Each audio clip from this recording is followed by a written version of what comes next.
지난해 반분온이라는 얘기가 유행했었죠. 반도체 부문 온다라는 것이었는데 실제로 하반기부터 시장에 많은 데이터 등이 반도체 상승에 힘을 실어줬었고 지난 하반기 그리고 올해 내내 반도체에 대한 시세가 굉장히 뜨겁게 나오고 있습니다.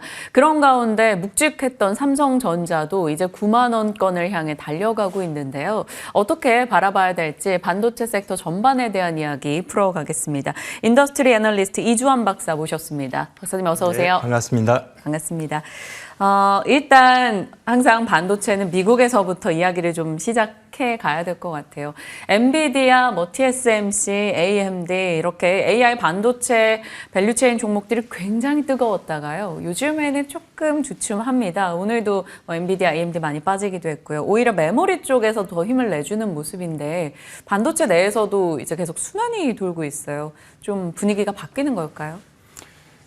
어제는 사실은 다른 마이크론 같은 기업들도 다 주가가 빠졌기 때문에 조정을 잠시 받는 날이었다고 생각이 되고 있고요. 기본적으로 작년, 재작년 2년 동안은 2차 전지 섹터가 가장 핫했던 섹터였죠. 한국, 미국 할 것 없이.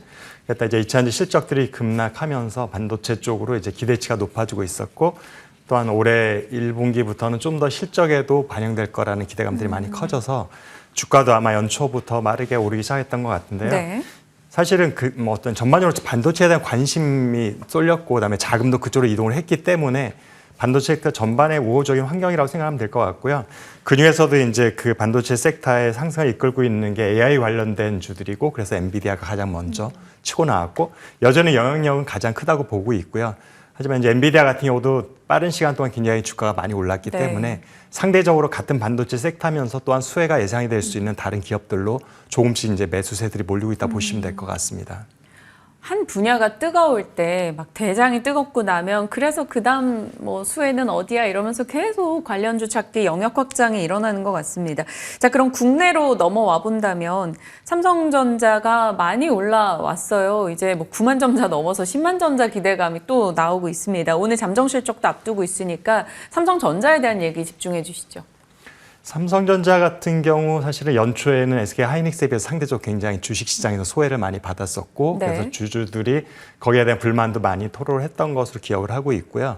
이제 그럼에도 불구하고 삼성전자 역시 HBM의 어떤 하이닉스보다 조금 엔비디아의 납품은 아직 못하고 있어서 뒤져 있다고 느낌을 갖고 있지만 전반적으로 전 세계 어떤 HBM 시장의 시장 점유율 2위를 굳건히 차지하고 있고 또한 얼마 전에 우리 미국에서 있었던 G7 행사에서 이제 젠슨 왕 회장이 삼성전자 부스가 직접 찾아왔던 것들, 또한 사인했던 것들, 어떤 어프로브라는 그런 메모를 남겼던 것들이 이제 HBM에 대한 삼성전자의 의구심 조금씩 거치고 있다 보시면 될 것 같고요.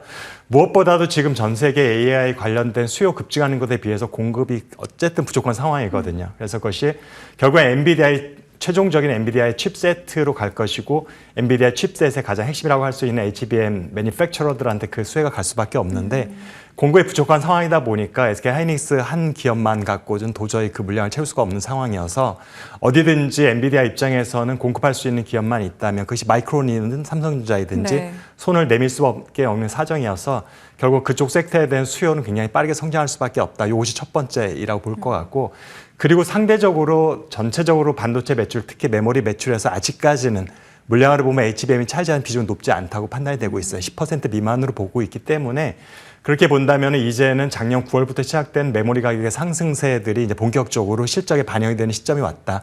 그래서 아마도 1분기부터는 거의 대부분의 반도체 메모리 기업들이 낸드와 DRAM 가격 상승으로 인한 실적 호조가 눈에 띄게 보일 것으로 예상이 되고 있으며 그렇게 다 본다면 아직 HBM보다 물량적으로 훨씬 더 큰 비중을 차지하고 있는 기존의 기업용 서버라든지 모바일 DRAM이든지 그래픽 DRAM 같은 것들에서 차지하고 있는 이에 기여한 기여도가 훨씬 높아질 수밖에 없습니다. 그러다 보면은 전반적인 물량이 SK 하이닉스보다는 삼성전자가 훨씬 높기 때문에 삼성전자가 더 빠르게 실적이 회복될 수 있는 가능성이 또한 점쳐지고 있는 상황이죠.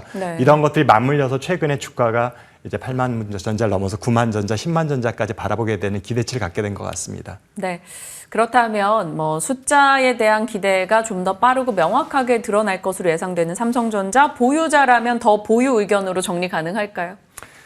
솔직히 말씀드리면 이제 저희들이 반도체 봄이라는 말씀을 처음에 앵커님 쓰셨는데 실적으로 보면 봄 초입에 들어선 게 맞고 이제 벚꽃이 막 필까 말까 하는 수준이 네. 맞지만 주가는 제가 볼 때는 이미 초여름 이상을 지나갔다고 보고 있거든요. 하이닉스도 맞아요. 그렇고 삼성전자도 그렇고 그럼에도 불구하고 아직 마지막 수확기 전에 가을까지는 조금은 남아있기 때문에 추가적인 상승이 가능하다고 보고 있고요. 이제 1분기 실적, 잠정 실적 오늘 발표될 텐데 잠정 실적은 아시다시피 이제 섹터별 발표를 안 하고 총액만 네. 발표를 하니까 정말 그 반도체 쪽이 얼마나 흑자 전환 폭이 클지 이런 것에 대해서는 이제 저희들이 가늠하기 어려운 상황이긴 하지만 기본적으로 본다면 삼성전자가 정상적인 상황이라면 1분기 영업이익이 한 10조 원 정도는 달성을 해야 정상인데 지금 예상치는 한 5조 원 조금 상회하는 네. 수준이다 보니까 아직까지는 실적은 미미한 상황이다. 그래서 아직까지 갈 길이 좀 더 있다라는 기대치가 거꾸로 반대적으로 있다. 그렇게 보면은 현재도 이미 거품이라기보다는 상당 부분 실적에 대한 기대감이 주가에 반영이 돼 있긴 하지만 아직까지도 올 연말까지 좀 더 실적이 개선되는 것들을 예상한다면은 좀 더 오를 여지는 있다고 판단하고 있습니다. 눌려있던 상대적으로 소외됐던 것에 대한 관심을 받아 단기적으로 좀 뜨거웠긴 하지만 그럼에도 불구하고 아직까지 여력이 조금 남아있다라는 점 충분히 뉘앙스 전달받았습니다. 자, TSMC 얘기해 볼게요. 이 반도체 삼성전자의 계절을 조금 더 길게 유지해 줄 수 있을지 일단 TSMC가 대만 지진 이슈로 인해서 생산 차질, 그래서 반도체 가격 상승 이런 기대감 등을 일부 갖고 있는 것 같더라고요. 이에 대한 해석 어떻게 하시는지 그리고 파운드리 부분에서 TSMC에게 언제나 좀 뒤진다라는 느낌이 강했는데 이 부분에 대한 경쟁력은 좀 올라왔는지 궁금합니다.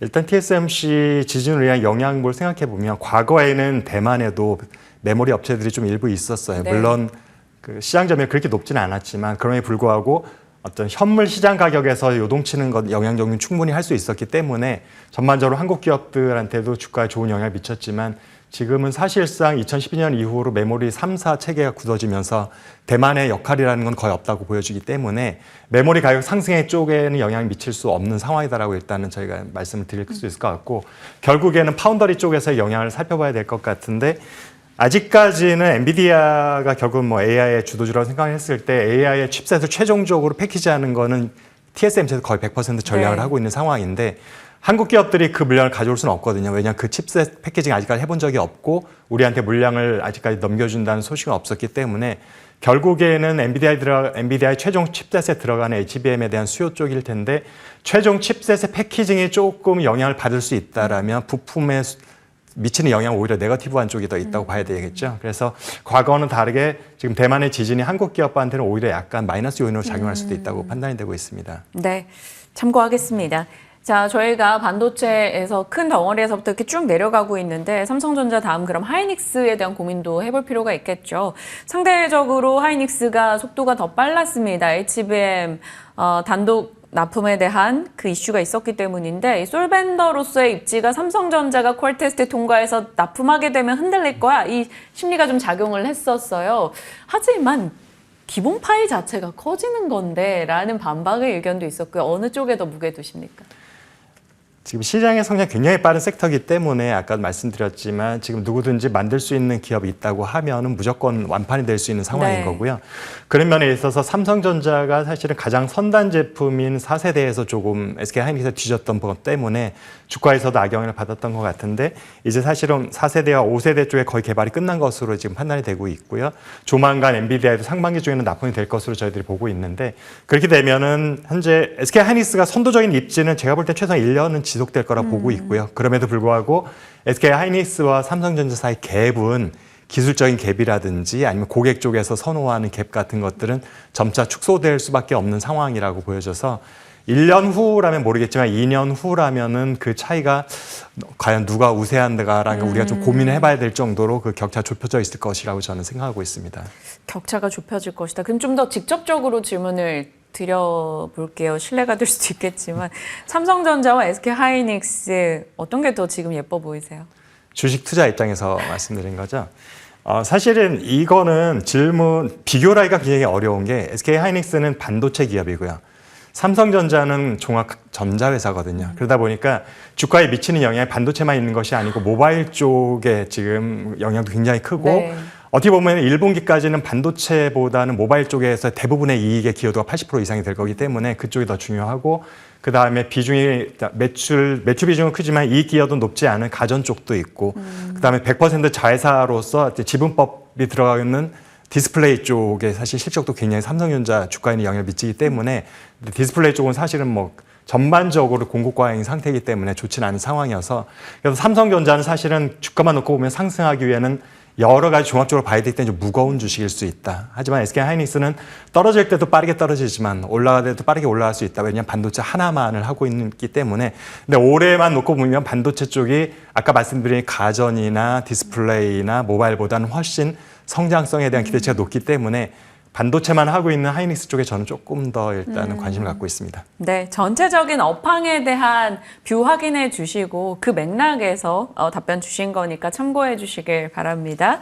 자, 지금 시장이 반도체 내에서도 CXL, 온디바이스 AI 이슈로 IP 팹리스, 디자인하우스 막 계속해서 공부할 게 점점 늘어나요. 그러고 신기술도 등장하고 있고요. 유리기판 얘기 좀 질문 드려볼게요. 지금은 반도체 관련한 테마에서 가장 뜨거운데 유리기판, 정말 꿈의 기판이 등장하게 되는 것인지 처음에는 그냥 전고체처럼 좀 머나먼 얘기 같았거든요. 근데 시세적으로는 단기간에 너무 뜨겁게 반영해서요. 어떤 시각으로 접근해야 될까요? 원래 주식시장에서는 조금만 호재만 있어도 굉장히 크게 받아들이기 때문에 유리기판이라는 게 지금 이제 주로 AI용 반도체에서 필요한 것들 핵심 중에 하나인데 현재는 어떤 엔비디아 칩셋을 보면은 HBM 메모리가 뭐 8단이나 12단으로 고층 건물이 하나가 형성돼 있고요. 그 맨 바닥 1층에 로직 칩, CPU에 해당하는 것들이 있고 옆동에 있는 게 이제 GPU 세트들이 들어가 있거든요. 근데 그 세트들을 그 두 개의 동을 동시에 지지해주고 있는 것들이 인터포저라는 실리콘 중간 기판 역할을 해주는 것이 있고 네. 그 밑에 진짜 이제 PCB라고 하고 있는 기판이 들어가는데 유리 기판이라는 것들은 인터포저와 밑에 있는 기판을 두 개로 가져가지 말고 하나로 합치자라는 내용이라고 돼서 어쨌든 절연 특성을 갖고 있는 유리 기판 안에 또는 상부와 하부에 또한 회로를 구성을 해서 인터포저를 아예 없애겠다라는 개념이거든요. 그렇게 되면 당연히 공정도 단순해지고 비용 절감 효과가 굉장히 크기 때문에 어떻게 보면 이게 성공한다면 양산 측면에서 굉장히 AI에 대한 수요를 좀 더 촉발할 수 있는 요인이 될 수는 있는데 대부분 이런 것들이 기술적으로 완성되더라도 양산 레벨까지 검증받기에는 상당한 시간이 걸린다. 그리고 또한 그것이 양산 레벨에서 수율까지도 확보하는 데까지는 또 좀 더 시간이 걸리는 걸 생각해 보면 현재 관심사는 어쨌든 양산 측면에서 완성도에 비교해 보면 너무 이른 감이 있다라는 생각이 들고요. 이게 정말 성공할지 여부는 1년 좀 지나야지 될 것 같습니다. 그렇다면 지금은 일단 테마의 움직임 정도로만 시장의 흐름에 맞춰서 트레이딩 관점 두시는 분들은 알아서 잘 대응하시겠죠. 일단 유리기판에 대한 내용, 뷰 박사님의 시각 확인해 봤습니다. 반도체 랠리 속에 급등했던 소부장단 종목들이 굉장히 많습니다. 레거시 종목부터 해서 IP, 팹리스 다 많은데 그중에서 좀 낙수효가 앞으로 반도체 섹터가 계속 좋아지는 가운데 낙수효과를 누릴 소부장 테마 좀 꼽아주신다면요. 연초에는 워낙 AI로 인해서 SK하이닉스 주가도 급등을 했고 그러다 보니까 하이닉스 다음에 그 수요가 가는 기업이 어디냐 이걸 찾는데 대부분의 아마 투자자들이 관심을 가져 있었는데 HBM 찾기 대회 같았어요. HBM에 조금이라도 사돈의 8촌이라도 되면은 주가가 올라왔던 상황인데 좀 전에 말씀드렸지만 이제 1분기 지나서 2분기, 3분기로 가면 HBM의 영향보다는 기본적으로 기존 제품들에 대한 이익에 미치는 기여도가 커지다 보니까 결국에는 소부장 기업들의 실적도 HBM 위주에서 전반적으로 반도체 섹터의 물량 증가에 따른 수혜를 느리는 쪽으로 찾아봐야 돼요. 그러다 보면 기존에 어쨌든 공고한 고객을 갖고 있었던 전반적인 소재 부품 업체 쪽으로 이 수혜가 갈 수밖에 없고 특정 부분보다는 물량이 크면서도 확실한 고객을 확보하고 있었던 기업들은 전반적으로 세택이 갈 거라 보고 있는데요. 일단 저희들이 악성 제휴가 1월 달 중에 대부분 해소가 됐습니다. 국내 산업 동향을 보면은 그러다 보면은 이제 생산량이 급증할 수밖에 없고요. 생산량 급증에 따른 수혜는 소재와 부품 업체 모두 다 누리게 될 것 같고요. 그다음에 장비 업체 같은 경우는 설비 투자하고 밀접한 관계가 있는데 작년에 아마 국내 업체들의 설비 투자는 아마 거의 반토막이라고 할 정도로 급감했었기 때문에 제가 알고 있는 지인도 테스트 장비 이제 벤처로 운영을 하고 있는데 상당히 어려움을 겪었는데 올해는 설비 투자가 아마 다시 정상화될 거라 보고 있어서 매출이 2배 정도 급등을 한다면 적자였던 기업들이 상당 부분 흑자로 전환될 가능성이 높다고 보고 있습니다. 그래서 저는 확실한 고객만 있다면 소부장 어디를 할더라도 올해는 다 저는 그 수혜가 있다고 생각이 되고 있습니다. 네. 그렇다면 어느 기업에 무슨 고객사에 납품하는지 이런 것들을 저희가 좀 잘 파악하고 대응할 필요가 있겠네요. 생산 출하 증가 측면에서 소재 부품 그리고 작년 대비 올해 장비 투자 늘어나는 것을 봤을 때는 장비도 모멘텀이 있겠다. 그저 고객사 여부를 좀 잘 따져보며 대응해보자라는 얘기였습니다. 반도체 산업 전반에 대한 의견 나눠봤어요. 인더스트리 애널리스트 이주환 박사님과 함께했습니다. 고맙습니다. 네, 감사합니다.